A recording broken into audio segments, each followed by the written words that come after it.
नाज़रीन, आपको अहम खबर से आगाह करते चलें कि सेनेट ऑफ पाकिस्तान के इलेक्शन में मौजूदा चेयरमैन सादक संजरानी 48 वोट लेकर चेयरमैन सेनेट मुंतखब हो गए हैं, जबकि यूसुफ रज़ा गिलानी को 42 वोट मिले हैं। आपको एक अहम खबर से आगाह करते चलें कि Sadiq Sanjrani chairman Senate of Pakistan मुंतखब हो गए हैं। उन्होंने 48 वोट हासिल किए हैं, जबकि PDM के उम्मीदवार सैयद यूसुफ रज़ा गिलानी को 42 वोट मिले हैं।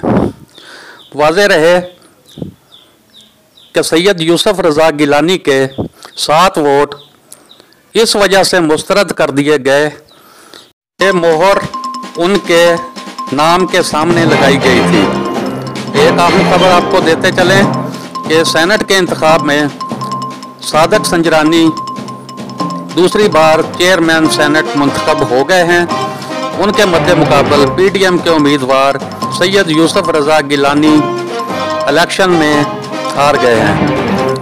सादक संजरानी हुकूमत और PTI के उम्मीदवार थे, जबकि सैयद यूसुफ रज़ा गिलानी PDM के और अपोजिशन इत्तेहाद के मुतफिका उम्मीदवार थे। उन्होंने बातचीत करते हुए कहा कि अपोजिशन इत्तेहाद के 7 वोट गैर कानूनी तौर पर मुस्तरद किए गए हैं